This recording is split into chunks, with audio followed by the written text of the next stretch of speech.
Olá, meus amigos e amigas, projeto 10minutos.com, hoje com Álvaro Santos, teólogo, e vai nos contar um pouco dessa sua trajetória até chegar até a teologia. Tudo bem, Álvaro? Tudo bem, como vai? Maravilha. Nos conte um pouco dessa sua trajetória até você chegar na teologia, como é que foi a sua infância? Então, Fábio, é uma história bem longa, né? Mas não vou falar toda ela aqui para a gente não ficar muito tempo aqui. Mas desde moleque eu sempre fui muito questionador, queria conhecer muito sobre Deus, sobre a vida. Eu questionava a vida, né? E eu queria entender, porque eu fui diagnosticado com fobia social. E as pessoas começavam a falar que Deus curava isso, porque os médicos não curavam. Então eu comecei a buscar em Deus a cura para isso.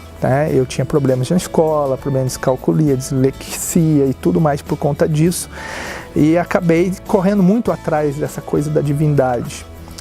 E sempre fui católico, minha família é católica, mas com o tempo eu vi que na igreja católica eu não estava encontrando essa resposta. Foi quando eu busquei na igreja evangélica. Através de um amigo, comecei a frequentar a igreja.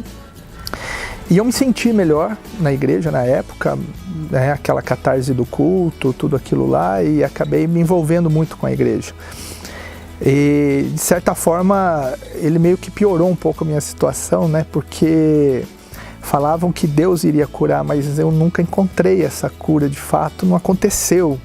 E só depois eu fui entender que eu teria que aprender a lidar com isso, isso dependeria só de mim mesmo. Mas com mesmo frequentando a igreja, gostando da igreja e tendo fobia social, medo de público, medo de pessoas, medo de falar, né, de entrevista, eu jamais daria essa entrevista aqui naquela época, mas eu sonhei em falar em público, que foi incrível, né? Aquilo que eu tinha mais medo era o que eu mais sonhava. Então eu queria ser pastor, eu queria falar em público, eu queria pregar, eu queria ajudar as pessoas. E eu fui atrás disso, me tornei missionário depois.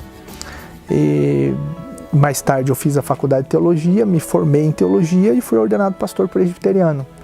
Eu fiquei, desde o momento em que eu fui ser missionário até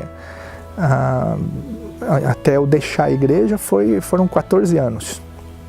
Então eu fiquei esses 14 anos na igreja trabalhando e a filosofia meio que foi um contraponto ali que me fez questionar também a igreja evangélica em vários sentidos e acabei refletindo muito sobre isso e acabei não me identificando mais. Foi quando eu deixei a igreja, mas foi um período muito bom de crescimento, de conhecimento, de amadurecimento, e só que aí eu acabei deixando tudo. E dá um exemplo desse problema, eu não vou colocar uma doença, né? Você colocaria como uma doença, a fobia social? É uma doença emocional, não, é uma doença física mesmo. O que acontecia assim, no seu dia a dia assim, que você poderia exemplificar pra gente?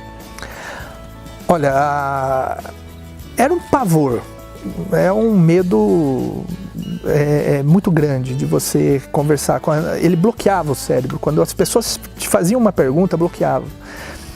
Às vezes, em grupos, quando eu chegava na escola, o primeiro dia de aula, quando eu ia em alguma instituição, algum lugar que as pessoas faziam reuniões e perguntavam os nomes, às vezes eu não conseguia falar meu nome.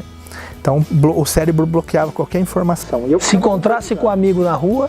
Se encontrasse com um amigo na rua, eu passava a rua para não ter que conversar com ele, para não ter... É incrível, porque não é uma timidez. Eu me dava muito bem com os meus amigos, brincava. Com seus pais?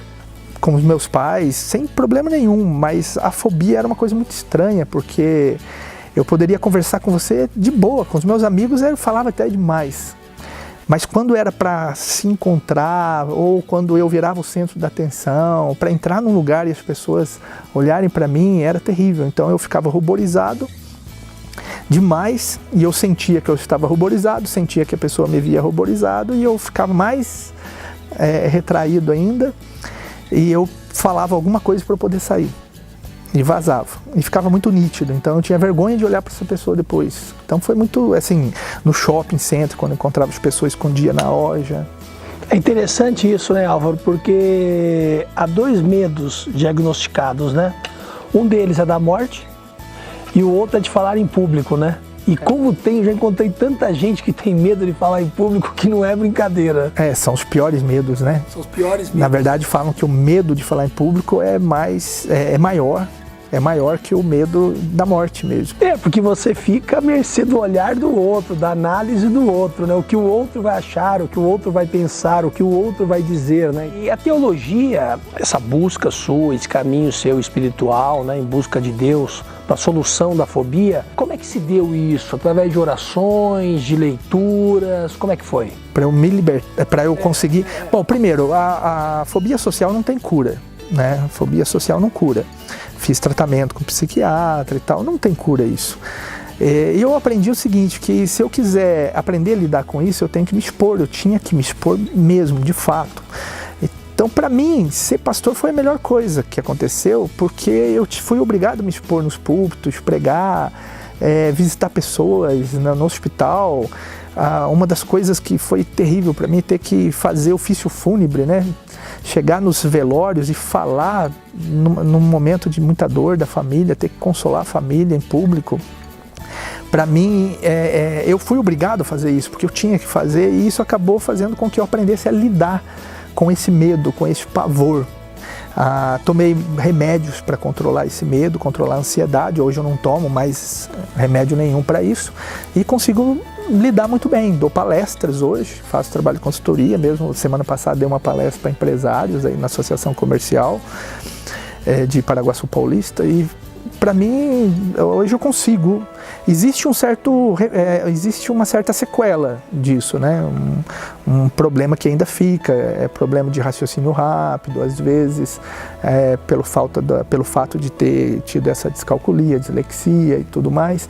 Então há uma certa dificuldade, mas eu me comunico muito bem, eu consigo empreender, eu me surpreendo muito com isso, né? Mas o que eu fiz, na verdade, foi só me submeter aquilo que eu mais tinha medo. Eu aprendi que se você tem medo de elevador, você tem que andar de elevador, senão você nunca vai perder o medo. Não existe exercício, não existe remédio, não existe teoria que vai fazer você perder esse medo e você entrar no elevador. Você tem que entrar com medo mesmo, até que você consiga entender, teu cérebro consiga entender que aquele medo não faz sentido.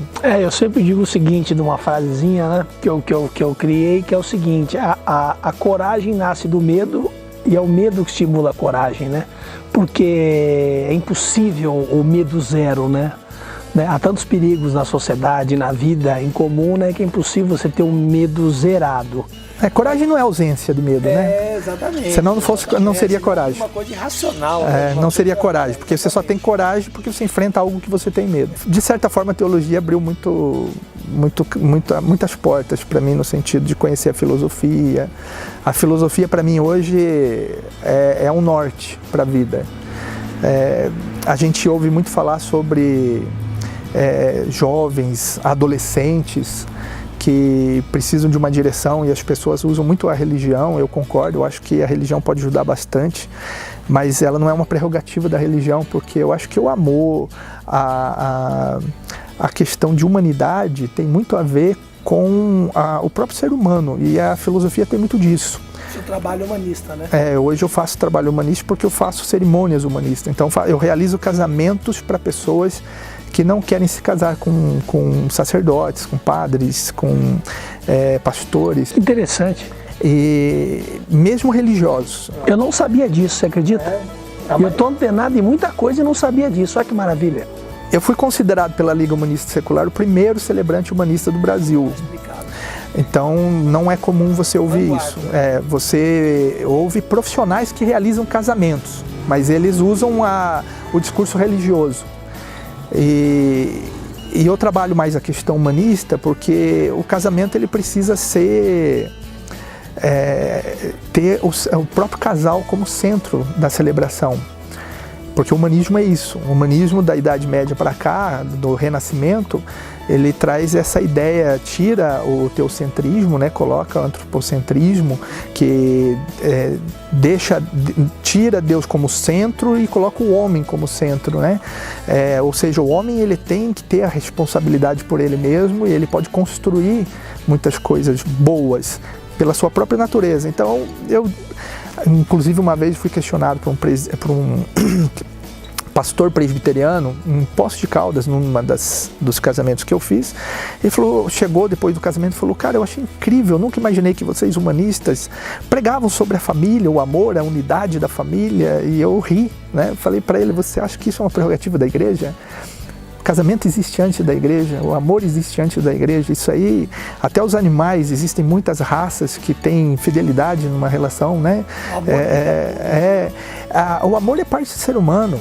Então, a cerimônia humanista, ela traz a história do noivo, traz os noivos como centro daquele momento, por isso ele se torna mais bonito, porque você não fica falando de algo que está muito longe deles, você fica falando daquilo que é real, da construção da vida a dois, das dificuldades, das lutas, dos momentos bacanas, dos sonhos que sonham juntos e tudo mais. Uma pessoa pode sim construir a vida dela, independente da crença dela. É óbvio, a crença pode ajudar, não estou dizendo que está tudo errado, não, estou dizendo que uma pessoa que também não é religiosa, ele pode sim construir uma vida muito ética, muito bonita, muito familiar, sabe? Eu acho que o humanismo tem muito a ver com isso.